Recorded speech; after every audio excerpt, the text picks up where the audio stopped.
Hi, I'm Dr. Carrie Elk, the founder and executive director of the Elk Institute for Psychological Health and Performance, which is based in Tampa, Florida, but we provide services worldwide. I'm a psychotherapist and a certified trauma expert with 20 years experience in the mental health field. The last several years, my focus has been on military mental health, specifically treating psychological trauma or PTSD in the military population. Serving as a clinical supervisor at Military OneSource, I was able to hear the concerns and issues of service members and their family members from around the globe. We had 4,000 to 6,000 calls coming into the call center every day. Also, we attended pre- and post-deployment events where I was able to hear their stories. It became evident to me that untreated PTSD or psychological trauma could cause a multitude of problems in a person's life, from anger issues to sleep disorders, marital problems, depression, anxiety, substance abuse, and in extreme cases, even suicide or homicidal thoughts or actions. I left Military OneSource to focus on exploring some potential solutions to this seemingly growing issue. I spent 2 years as a contract faculty member at the University of South Florida, initiating 2 studies looking at novel treatments for PTSD or psychological trauma in the veteran population. I also began serving as a subject matter expert at Special Operations Command's Joint Special Operations University, where I provided education on psychological trauma to the Joint Senior Enlisted Academy students. Through all of this work, a few things became clear to me. There were real barriers in identifying psychological trauma as well as the utilization of treatment options for psychological trauma by our service members and veterans.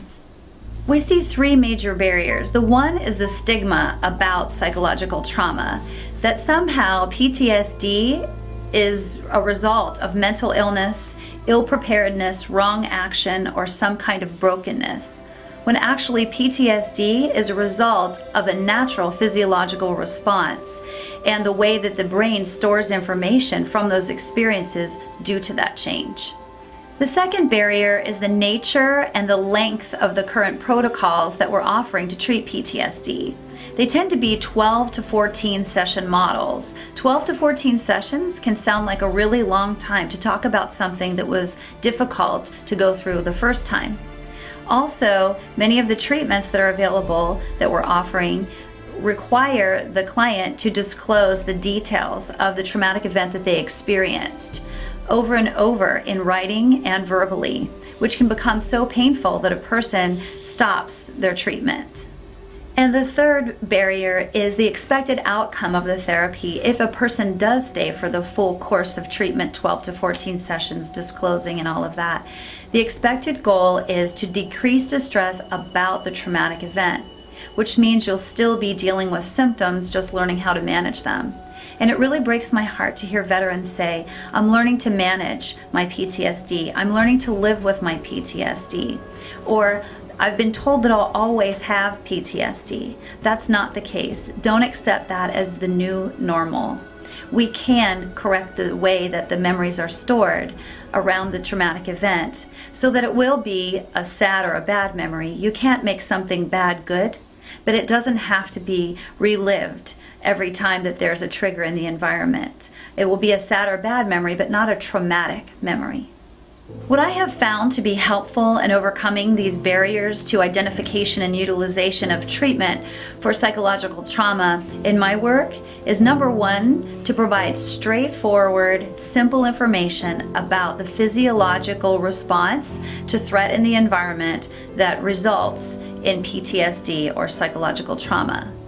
The second is to provide a therapy that is short-term, 1 to 5 sessions, up to 10 hours maximum, where disclosure of the traumatic material is completely voluntary. It is not necessary for the clinician to know the details of the traumatic event in order to assist somebody in integrating those fragmented pieces into a whole memory. It is always an honor to bear witness to any material that a client would trust a clinician to share, but it's not necessary to get better. Thirdly, to offer a procedure that does not require any medication, chemicals, or devices, just the therapist and the client in a room.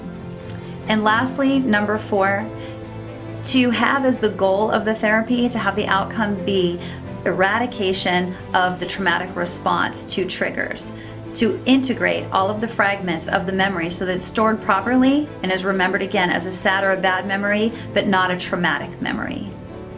I formed the Elk Institute for Psychological Health and Performance, a nonprofit, in order to provide this kind of education and treatment to our service members and veterans at no charge to them. I've never charged service members or veterans for any of the services I've provided to them, and I want to keep it that way. As I see it, they have already paid. As Americans, we claim the outcomes of their service as ours, our freedoms, our protection, our victories, our rights. But what about the other outcomes of their service? What about, are they our amputations, our sleepless nights, our family problems, our addictions, our psychological trauma?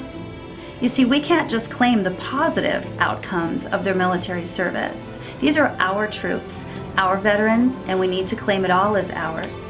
I've established the Elk Institute to do this, but I can provide the education and clinical part, but the Elk Institute needs your support in carrying this mission forward. Our veterans have served us well and fought hard to protect our well-being, our freedom, and our rights. We now need to join together to serve them in fighting the battle against psychological trauma here at home. Join us at the Elk Institute in this mission.